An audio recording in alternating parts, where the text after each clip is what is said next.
Hello, everyone. It's Julie Boye here of Wake Up with Gratitude. I'm super excited to have a very special guest today. Welcome, Kelly Stumpf. Thank you. And we are recording this on April 3rd, 2020, which also happens to be your birthday. So happy birthday, Kelly. I know you've been celebrating for hours already, so this is fantastic. What a great way to spend some time together on your birthday. And I get to share your beautiful story with my audience and just share all the things that I love about you with other people. So thank you for being here, Kelly. So how do Kelly and I know each other? How are we connected? We met through our business with USANA, and we really created this beautiful connection actually through gratitude. So Kelly is someone who was already practicing gratitude before we met, and really quickly we had that connection around gratitude with my posts, and then she would post as well. And then we both fell in love with this tree, this beautiful arbutus tree that I see when I go for my morning sunrises.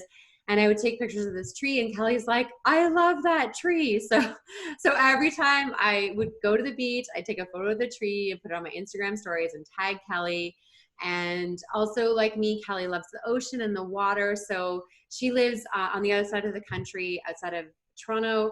And so I'll take videos of, just the waves or whatever, and I'll tag Kelly in my videos so she gets a little bit of respite and relaxation and meditation time after her shifts as a nurse. So Kelly, I am so excited to share your story with my audience, because you not only are someone who's grateful already, but you have really great ways of dealing with times of stress. So Kelly, can you please share your story with us?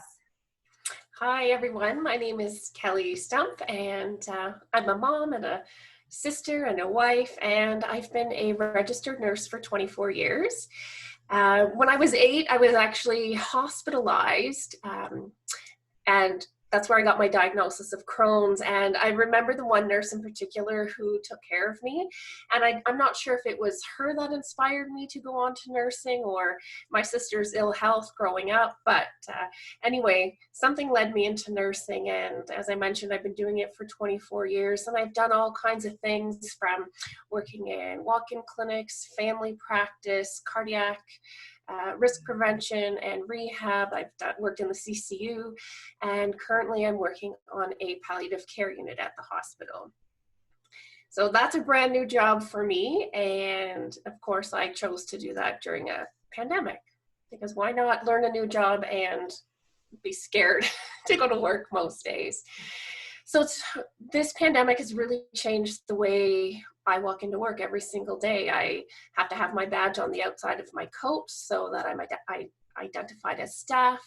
I have to stand 6 feet apart from my fellow coworkers as we walk in. We are divided by glass doors.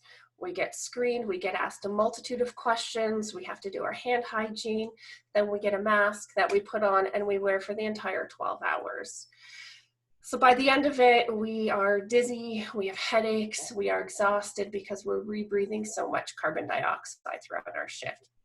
We have goggles on, which I'm very grateful for the protective wear, but it's really wearing down on my skin. My skin is so sore when I wash it. The water really just hurts. So, but then I have to go and do my job because life carries on, and people are still, yes, people are getting COVID, but people are still dealing with the all illnesses that were existing prior to this. And so on the palliative unit, it's really sad. There's no visitors allowed for the patients until they're about 24 to 48 hours away from death. And even then, it's only one family member allowed. So we at work are trying to be the family for our patients, and we're bringing them in all kinds of bad treats. Like, one fellow loves Lay's chips, and so guess what? He gets Lay's chips from us. And some people don't have their own toiletries, and so we're bringing in things, lotions and shampoos, just to help them feel good as they're in their final stages of life. And you were saying too that you worked in cardiac care as well. So tell me a little bit about that experience, because I think that kind of inspired a little bit of the work you do today with USANA. Absolutely. So I spent 7 years working in a cardiac risk prevention program. And so what that meant is I sat down one-on-one with patients and we looked at uh, all of their issues. So high blood pressure, high cholesterol, sedentary smoking, alcohol intake, blood sugars. And then we talk about all the lifestyle things they could do to reduce those risks, because the physician I worked for was very much holistic in his approach to cardiac care. It wasn't like, here, take your pills and see me in 3 months. It was, if you need medications, we'll give them to you, but you still have to do all of these things to keep you healthy. His approach was always lifestyle first, and then pills, medications if needed. And then we ended up doing a cardiac rehab program. So people who have had bypass surgery or heart attacks or heart failure, we would bring them in and do a tailored exercise prescription for them, as well as all the lifestyle pieces. And so that's what I love about USANA. It's a very holistic approach to wellness. It's not like, oh, here's your vitamins and that's all you need. It's like, vitamins are sometimes the starting point for people because it's much easier and it's a smaller time commitment. And as they have more energy, they see the value and the benefit, and now they start exercising. Now they're more mindful of their stress management. Some people will meditate, because all of the USANA associates all have tools in their pocket that they get to share. And so it's so nice that I get exposed to so many different ways to keep myself healthy and well, and then I can share that with my friends and family. Yeah, it's great to see, you've done a lot of different types of nursing, and I find that really great, actually, that you've taken a career but made it into so many different ways of helping and serving others, and then using your skills that you've learned into building a business with USANA as well. I mean, you are working full-time. USANA is a part-time business for you, but it can bring a lot of great things. Like you said, it's not just about supplements. It's so much more than that. I mean, I'm so grateful that you decided to do USANA as a part-time business, because that's how we met and that's how we connected. And it is how we stay connected on a regular basis, through our tribe and through our team. I mean, we're so used to meeting online that, pandemic or no pandemic, we were meeting online before. And I think that is a real gift of the kind of business that we have, is that it already exists online. We didn't have to shift or pivot our business to be able to stay connected during these really difficult times. Now, you mentioned, of course, you started this brand new job in nursing during a pandemic. And of course, you have some fear going into work. As someone who has Crohn's disease, does that sort of play with your mind as you're going into work? Like, are you considered more high risk because of that? Yeah, I am immune compromised because of the medications I take to manage the Crohn's. They do suppress my immune system. So I am fearful when I go into work. Thankfully, I have not been exposed to anybody with COVID yet. But that fear is the same whether I've been exposed or not. I don't want to bring anything home to my family. So I change before I leave the hospital. I come home, I leave my coat, my shoes, my backpack in the garage. I immediately hop into the shower, have a shower, and then I clean the shower, because I don't want, if something was, on me, I don't want it lingering in the tub for my family members to be exposed. Wow. So then after my shower, I go home and wash all of my lunch containers in soapy bleach water. And then I go around and wipe off with Lysol wipes anything that I have come in contact with since I got home. So it's exhausting. So a 12-hour shift turns into 14 hours because of the time it takes you. Well, first of all, I'm guessing you have to arrive a bit earlier for your shift for all the stuff that gets you in the door. And then when you come home, there's all these steps you have to take to keep yourself and your family safe. It's a lot. And gratitude is honestly like one of those things that we need so much right now, more than ever. I mean, you've seen the outpouring of gratitude for people, for the healthcare workers, the sirens going off at shift change, all of that. How about in your life? Like, where are you fitting in gratitude right now? How is that helping you to get through and manage this fear and anxiety that's happening in your life? Yeah. So my alarm goes off at 5 a.m. when I'm working a day shift because I have to be out the door by 6:15. But my alarm goes off and I don't get out of bed right away. I sit up and I take 5 minutes to express gratitude for all the things. You know, some people go, oh, there's not much to be grateful for. We're in a pandemic. I'm grateful that I can breathe and see and hear and touch and taste and smell. I've got my family with me. I've got a home. I've got food. And while it's scary to go into work, I'm grateful that I have a job so that I don't have the financial worries on top of all the other scary things going on. And then at work, we get emails twice a day kind of giving us updates on the COVID situation. And yesterday, one of the nurses said, hey, we only have 7 patients in the whole hospital with COVID. And so I started clapping and I was like, we're going to take that as a good sign. It's only 7. Yeah. Yeah. And that's the thing, is like the little things, the little reminders of gratitude. Like you said, you're grateful for your goggles, even though your skin is raw from wearing your goggles. And that's been obviously something that's really important, is having that PPE, that personal protective equipment. Kelly, something else that I've seen you do to help you manage stress before we were in a pandemic is I love your approach to humor. You make us laugh. So I'm curious, like, is that something you kind of grew up with? Was there someone who inspired you to be kind of goofy and silly, or where did that come from? And how have you used that to manage difficult situations in your life? So I think I got it from my dad, although I didn't grow up with him in my house. I think it's just in the genes. Is it found in your funny bone, that gene? I think so. Yes, it's in my humorous. It's in your humorous. Oh, I love a good anatomy joke. Okay, continue. Yeah, but I think for me, so I'm 46 today, but my humor, I think, really blossomed when I lost my mom 7 years ago, because she spent 4 months on the palliative care unit, the same unit I'm now working on. And so it was a really long, draining process for my sisters and I to go through. We'd already lost our dad by that point. And with my mom's cancer, I'm pretty sure it had gone metastatic to her brain. So it was very much a role reversal. I became the parent. My sisters became mom's parents. She was now our child. And so we managed it with humor. We did all kinds of, I'm sure the nurses thought we were off our rockers, because they'd come in and we'd be dancing, we'd be singing.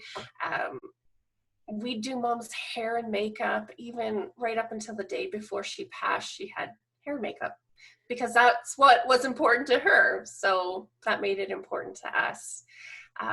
And then when my sister died 2 years later, that humor came right back into play again. And I'm so grateful for laughter through tears. It really is one of my most favorite emotions, because they're opposites, but they complement each other and they really help us to cope. I was thinking about that when you were talking about, your mom passing and laughter and grief. And I just to share a little bit of a personal story, my daughter, who's 9, it's been 3 weeks now that we've been at home, and she's been handling it pretty well. She's a child that deals with anxiety and separation anxiety and panic attacks, but she's been doing so well for the past probably 6 months. Things have been going really well. And, I think our kids, like, we don't actually necessarily know what's happening with them. And she just sort of, yesterday, she just let it all go. And this, like, the crying was like sorrow filled, like you know what I'm talking about when you cry from sorrow.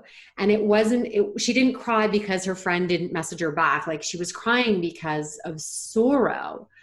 And, I let her cry and I let her get that out, because we need to let it out. But then how do we get through these moments with her is we find ways to make her laugh. And she's still crying, but now she's laughing.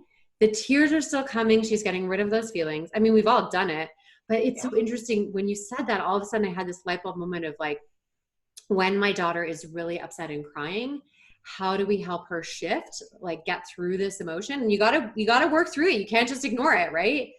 let that emotion through, but it's always, the shift always happens when there's laughter. Yes. So how wise are you, my friend? Thank you. That's so helpful. So you've been doing some silly things during COVID-19. So tell me a little bit about some of these like goofy videos you've been doing. Have Oh you my been on God. TikTok, my friend? Yes, I just discovered Oh TikTok, my. and my poor husband, this is a sign of how bored he is, because we did two TikToks together, and last weekend we did the one where I'm dressed as a nurse. It's a Halloween costume, nursing uniform, not my Sure real is. uniform. And he has toilet paper wrapped all around his head and this wall of toilet paper. And basically in our little TikTok, I'm telling him, I'm really sorry, sir, you have COVID-19. And he's got toilet paper wrapped around his head, and he goes, but how can this be? I have all this toilet paper, and he holds up a roll. Well, my husband's very shy and thinks I'm ridiculous and really doesn't like to get in on these things. But ever since we did that TikTok, he's now downloaded it on his phone, and he's on TikTok a lot. And oh my. And he's like, well, how many likes did we get, and how many views? And he he wants me to become his sugar mama and become TikTok famous. TikTok famous, yes. Well, we will share a link to that TikTok video for people to watch and inspire them to download the app. So I've been on TikTok for a while, but I don't always post. And I have like a love-hate relationship with TikTok because it does make me laugh so much. But then I also like half an hour and you're like, what just happened? I just spent half an hour on TikTok, but it does make me laugh. So and I watch it with my daughter so that she watched it with me, and I can kind of like skip through certain videos sometimes because there's no real like language filter on TikTok, but so please use caution around young children. But okay, I love what you've been doing with humor. That's been amazing. One thing I would love to hear a little bit about, Kelly, is that you somehow manage, so you are actually in your treatment room right now, right? You do something called, is it Therapeutic Touch? Yeah. Okay, so you have, tell me a little bit about that. Yeah. So a lot of people have heard of Reiki. Yeah. And so I tell people that Therapeutic Touch is similar to Reiki in that it is an energy healing, not curing, an energy healing modality. But it was designed by nurses for nurses. And there's a lot of science behind it. Because it was nurses who developed it. And so Therapeutic Touch, I actually don't even have to be touching you. I do my assessment hands off, and then the treatment can be with my hands on or off. It's really up to the person who's receiving. And the great thing about it is it can be done by distance. So I can have you sitting at your home and me sitting at my home, and you say, I have a headache, can you give me a session? And as long as I know you're sitting down and resting, and I'm giving you the session, we can do it like that. And it does work. It's crazy. It works. It works. It's all about being compassionately present for somebody else and being very intentional about it. Which is really what you're doing in your work as well, is that palliative care work is, like you said, being compassionately present is what people need for sure. So my question is, how are you doing all this? Like, you are a mom and a wife, you are working these crazy hours at the hospital. You have your Therapeutic Touch, which I know you're not seeing clients physically, but as you said, you don't need to physically be in the office anymore. You have your USANA business. How are you making all of this work right now? My days off are beautiful. I love it because I get to fill it with all this fun stuff, is what I call it. And at work, I get to be present compassionately in a different way for people. But as busy as I am, I get up at 5 a.m. to leave at 6:15 for my shift. My alarm goes off and I turn it off, but I sit up and I practice gratitude. And I always try to be very mindful of all the simple things that I'm grateful for, like being able to see and touch and taste and smell and breathe and ambulate independently. And I have my family in my home, and we have a home, and we have food, and we have transportation. And even though it's scary to go to work at a time like this, and my husband also still has to work, he produces food, so we're both essential. Yeah. On the one hand, I'm like, oh, everybody else gets to stay home, but I'm grateful that I have a job to go to and I'm still getting a paycheck. Yeah. I mean, that is something. It's, both my husband and I are still working, and I'm like watching all these people on Facebook with all this like time, and they're having fun on TikTok, and I want to make more TikTok videos too. But I'm working, my husband's working, we're adapting to both of us working from home. We don't leave the home. We have our daughter who I was already doing homeschooling, unschooling. So yeah, we're figuring it out too.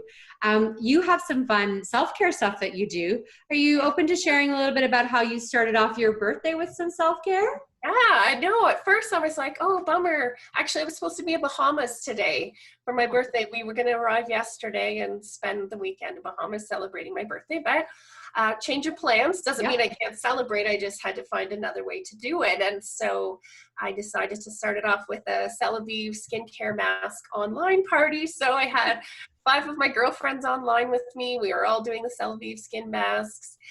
Some of us had coffee, some of us had mimosas. And while our masks were on for the 20 minutes, we kind of talked about how COVID has impacted each one of our roles. But then we shifted it and talked about what we're grateful for during COVID, right? So my girlfriend, who's a designer, was grateful that she could do consults online by Zoom with clients. And there's some yoga classes that are online. I've seen free concerts online. And so we talked about all the unique ways people are still staying connected and giving back to the community in these crazy times. It is crazy times. And I love that you found a way to fit your self-care, self-love into your little bit of business, a little bit of pleasure, supporting your friends, gratitude. And it didn't take that long, that's what's awesome is it's a great, we can do these little things throughout our day that make such a difference. And like you said, your morning gratitude practice is really important. And this way to connect with friends and humor, all of these ways are going to make it easier to get through this. When you kind of look at, if you're looking ahead, next 90 days, next year, what's your kind of vision for where we're going or where your life is going? How do you see these next, 90 days to 6 months unfolding for you and your family? I just really want to grow in being able to serve people. So in my new role at the hospital, because I'm new to the palliative unit, I know that I'm going to grow so much in my technical skill. I have the compassion, and so I'm grateful that I have that and I don't have to work on that. I mean, I will practice it daily, but I'm not lacking in compassion. But I'm looking forward to growing my skill and working with the palliative population. And I'm looking forward to growing my USANA business and being able to serve people in whatever manner they need to be served. So whether they're looking for supplements or skincare or ideas on how to get their health back on track because maybe they've let it go during COVID because we're all just in survival mode. And when this is over, people might want to get back on track. It's hard when you're home all day. People are eating their faces off because they're bored. Well, and also, I mean, this is a time for some people might actually want to become a part of our tribe and join us in the business because we are on this beautiful USANA ship that is sailing and it's abundant. I mean, it's a very interesting time where, the USANA, the corporate USANA is hiring. And we're always hiring. Our team is always growing, but there's so much demand for what USANA has to offer with pharmaceutical grade nutritional supplements that are made in an FDA approved facility, like in terms of safety and security and potency and all those things that you look for. USANA is such a great fit right now for a lot of people. And it can be a scary time to think about investing in a business. But like you said, I mean, taking care of our bodies right now it's going to become evident that this was, we knew, you and I knew this wasn't just 2 weeks. Right. But now that the rest of the world is starting to understand that we're in this for the long haul, this investment in our cellular health, taking care of our bodies, like you said, there's a balance between, because you've been through grief a lot. You've had a lot of grief to deal with in your life. And we know right now grief is global. There's a global grief for the loss of life the way we knew it. It will never go back, right? It's kind of like, I was listening to a podcast with Brene Brown, and she said, it's kind of like pre 9/11, like, right? Like going to the airport before 9/11 was one thing. And then going to the airport post 9/11, it's never the same. Right. Right. And so we will talk about a time where what it was like before the pandemic and how life has changed permanently. And, having something like USANA, having that team and that tribe and that way to create revenue. I mean, yes, you're still working, but if you were not able to go to work for whatever reason, you still have ways that you can create income from home, right? Absolutely. Yep. And that's a real gift. And you get to meet great people like you and I. I know, we would never have met otherwise because you're out west and I'm here in Ontario. Yeah, I mean, that's the thing. Wouldn't have crossed otherwise. No, our paths would not have. I mean, I don't know how. You might have caught some of my gratitude stuff maybe because you're interested in that. But even then, like, this relationship we've created has really been around this connection that we have through the business, because we're meeting on a regular basis to talk business. But not only, like you said, we meet online and we just talk about, like, tell me something good that happened this week, right? Whether it's business related or not, we need that time together. So, I mean, Kelly, you've shared so many amazing things with us, so many beautiful strategies to deal with these really difficult times. There's so much gratitude right now for people like you that are working in healthcare and really, truly risking their lives every day just by setting foot in a hospital and, having to be in full gear all day long, which is very difficult, like you said. But, this outpouring of gratitude for the healthcare workers, it's really beautiful. And I just want to say, personally, thank you so much for continuing to show up for those people that have no one right now and they really need you. It's an honor to be with people. Just as a nurse in general, it's an honor and privilege to be with people at their most vulnerable, but even now more than ever, because they feel so isolated, not being able to have visitors, it's that much more special. So as we wrap things up, I love to ask my guests, if you could recommend that people do one beautiful self-love practice, what would that be for you, Kelly? I think, and this is what I did through my mom's illness. She was actively dying for 4 months in the hospital, and I never stopped with my exercise. So I could work 8 hours a day, go to the hospital for 4 hours after my shift, and then I would still come home and exercise. Okay. So exercise is huge. It really helps. It releases the happy hormones in the brain. And when we have those happy hormones, we can cope so much better with other things. So sometimes I don't even exercise for the physical part. It's for my mental health. That's super important. We're going to need so many strategies for our mental health these days, as, Yes. I do believe, like a lot of people, that the bigger crisis will be the mental health crisis of having been so isolated for so long. So I'm really glad you shared that. Exercise it's something you can do from your home, inside your home. You can, if you're not isolating for 14 days, you can go out into your neighborhood or walk in nature. We shared how much you and I have this love for this beautiful tree. Find a tree, hug a tree, right? Yeah. Whatever you need to do to connect with nature. Like you said, mental health has to be number one, and you can fit that exercise in while taking care of your mental health. Kelly, besides TikTok, which I will post, where's the best place for people to connect with you if they want to connect with you and see what you're up to?